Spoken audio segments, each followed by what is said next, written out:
संध्या का समय था। वह स्त्री गायों का दूध निकालने जा रही थी, लेकिन उसे कहाँ पता था कि काल उसका पीछा कर रहा था।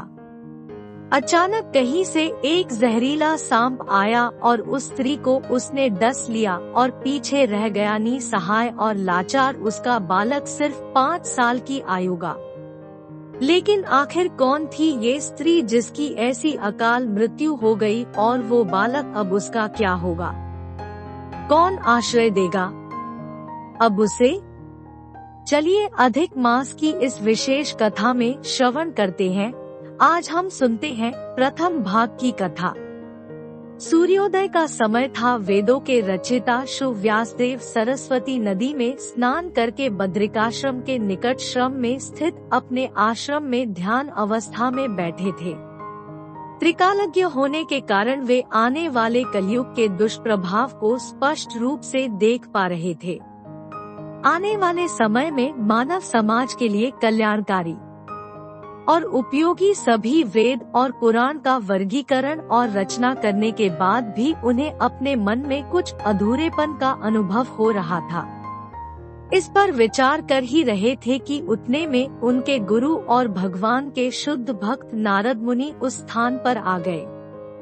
उन्होंने अपने पूज्य गुरुदेव का यथोचित अतिथि सत्कार किया, उन्हें प्रणाम किया और उन्हें आसन प्रदान किया।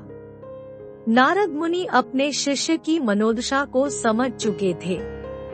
उन्होंने व्यासदेव से कहा, हे पाराशर नंदन, निसंदेह तुम आत्म साक्षात्कार के स्तर को प्राप्त कर चुके हो। तुमने वैदिक सिद्धांतों का यथोचित विवरण प्रतीत किया है। क्या तुम उससे संतुष्ट नहीं हो? तुम्हारे मन में यह निराशा कैसी? अपने गुरुदेव के इन वात्सल्यपूर्ण वचनों को सुनकर श्री व्यासदेव ने कहा, है गुरुवर, आपने सत्य कहा। इतनी महान उपलब्धियों को प्राप्त करने के बाद भी मैं असंतुष्ट हूँ। आप तो असीमित ज्ञान के भंडार है। कृपया मेरी इस निराशा का कारण स्पष्ट करे प्रभु। इसके उत्तर में नारद मुनि ने कहा है, वत्स, ऐसा कोई भी ज्ञान और सिद्धांत जो परम भगवान को संतुष्ट नहीं करता, उसे अर्थहीन माना जाता है।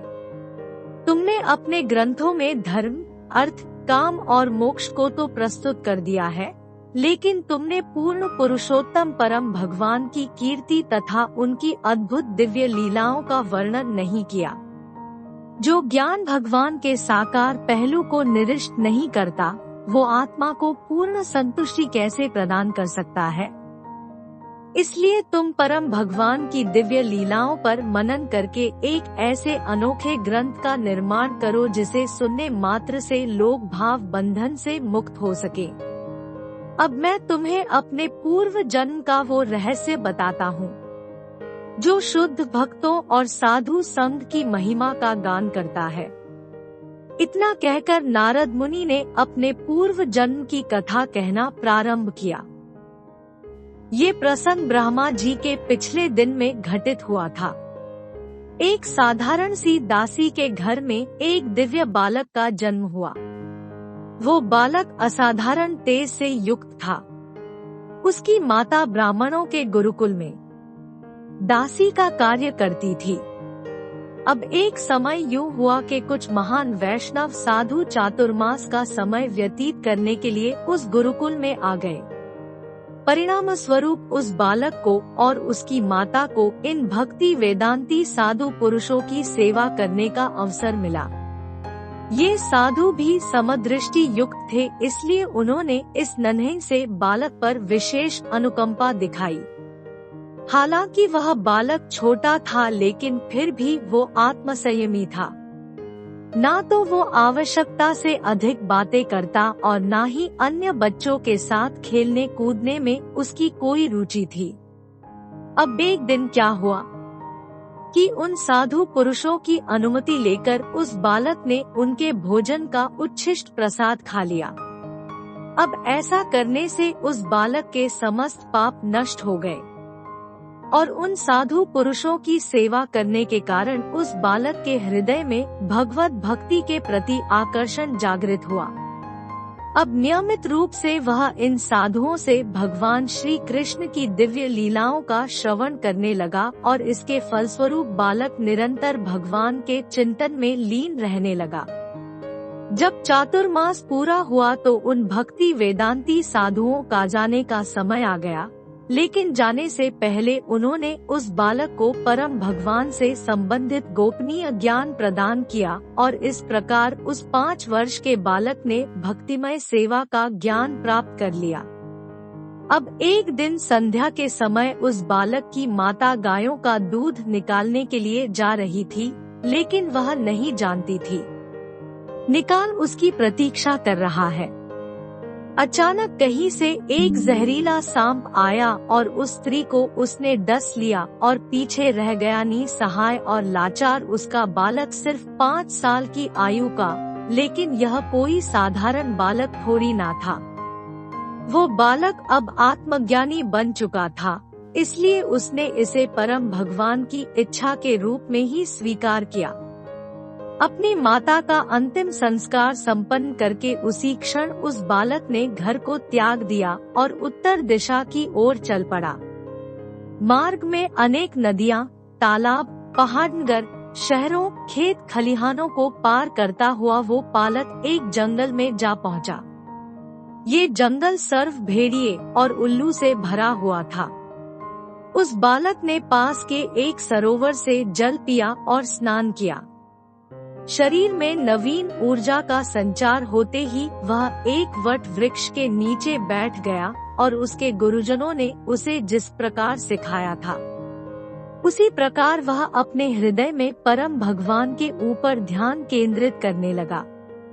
जैसे ही उस बालक का ध्यान परम भगवान श्री कृष्ण के चरणों में केंद्रित हुआ, तो उसके अंदर दिव्य प्रेम के लक्षण प्रकट होने लगे। उसकी आंखों से अश्रु बहने लगे। भगवान श्री कृष्ण उसके हृदय में प्रकट हो चुके थे और उन्हें देखकर वो बालक इतना भाव विभोर हो गया कि वह ना तो स्वयं को देख पाया और ना ही भगवान को।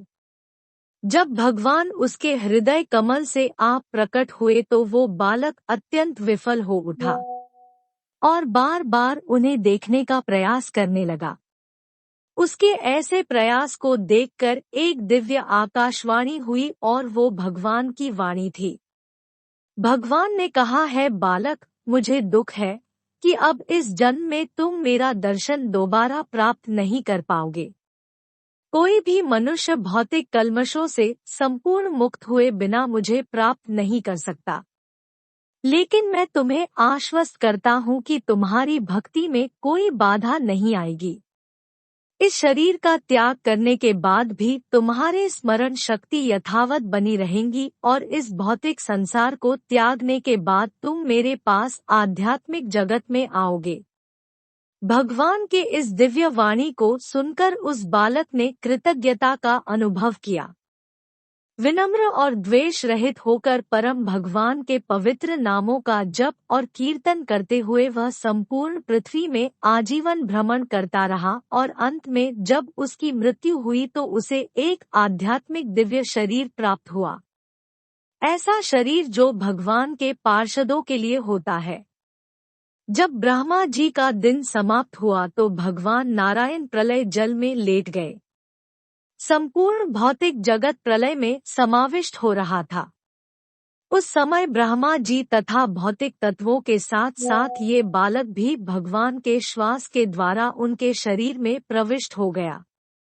जब ब्रह्मा जी की रात्रि पूरी हुई और दिन का प्रारंभ हुआ तो यही बालक फिर एक बार ब्रह्मा जी के पुत्र के रूप में प्रकट हुआ और फिर वे कहलाए नारद मुनि, और बस उसी समय से नारद मुनि भगवान श्री कृष्ण द्वारा उन्हें दी गई वीणा पर भगवान की लीलाओं और गुणों का गायन करते हुए बहुत ही को और आध्यात्मिक जगत में विचरण करते रहते हैं।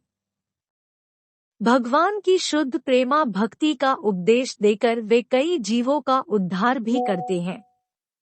तो ये थी नारद मुनि के जन्म की कथा। लेकिन क्या आप जानते हैं जिन्होंने स्वयं इस सृष्टि की रचना की और जो नारद होने के भी पिता है। वैसे ब्रह्मा जी का जन्म कैसे हुआ था तो वो हम आपको बताएंगे इस श्रीमद्भागवतम कथा श्रृंखला की अगली कड़ी में। तो कैसी लगी आपको ये कथा?